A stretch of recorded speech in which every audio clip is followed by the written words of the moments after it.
Hi, Chris Johnson, CEO of the Urban Taskforce. I just want to give a bit of an outline of a new publication we've put out, our Urban Ideas, on dramatic ways that Sydney could advance itself into the future. These are images of Sydney in 2050. This shows what the city could look like as a leading city in the Asia-Pacific region. And we need to be thinking in these bold sort of ways. Within the document, we have a little graph in red and orange here, that shows the high-growth cities, the CBDs of the cities, and the low-growth CBDs. What this looks at is which cities over the last 10 years have really grown economically and which have not. High growth includes Melbourne, 4.7% each year. Brisbane, 4.4% each year. But Sydney, unfortunately, looks at 2.2% each year and is listed by PwC as a low-growth CBD. This is not good enough. We need to move the city forward. The city always has grown, and this drawing here demonstrates the way the city has grown over many, many years. If we take number A, this looks at a building in 1882, Farmers Building, 6 stories high. If you move up to number C, for instance, Kulwarra Chambers, 12 stories high in 1912. Up to D, AWA Tower at 14 stories. E is the AMP building at 26 stories by 1962. By 1977, the MLC Centre had got up to a whole 60 stories at G. H is Sydney Tower at 309 metres, and this was a real pinnacle for the city, but it became a control for the city.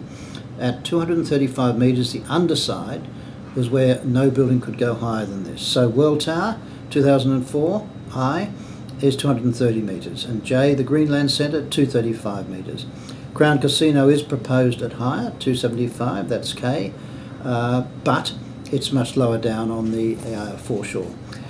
But Sydney's buildings are not really up there with the world's tallest. You can see on this diagram here, the red of Sydney Tower is way below what's happening with the 20 biggest buildings in the world proposed or built over the next 20 years. We are being left well behind what is happening across the world, and in fact even Melbourne has taller buildings at the 91-storey Eureka Tower.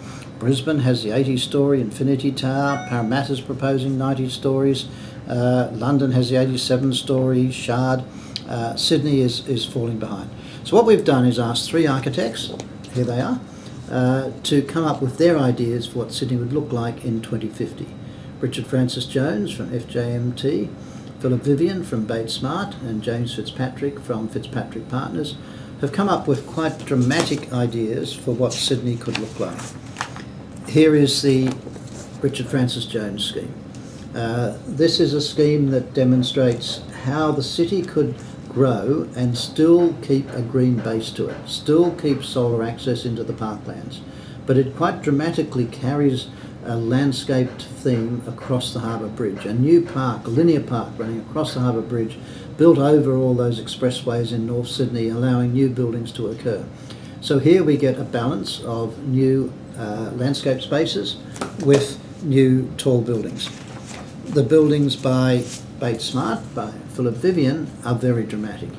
And what their scheme has done is worked on a basis of a number of new metro stations, and said at each new metro station in the city we should allow mega towers to be built within a 200-metre radius. So you now get a city of peaks and troughs where that occurs. And if one looks at the existing form of the city through this image, you can see that while we think this looks tall, just as they did back in 1881 or 1920 or 1950, the city is actually relatively low if we fade from that old or current image into a vision for 2050. And you can see here that the heights of these buildings are quite dramatic, but all built to help fund a new metro system. So this will bring us into a better public transport system.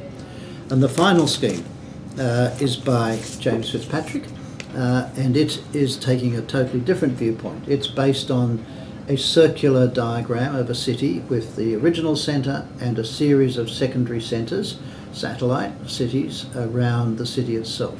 North Sydney becomes a major hub. Woolloomooloo, Central Railway Station and the Bays Precinct with a new financial centre. So this gives a dramatic image of just what that looks like. And all of this has been supported by key members of the Urban Taskforce who are involved in high-rise buildings, in re-energising cities and making developments occur.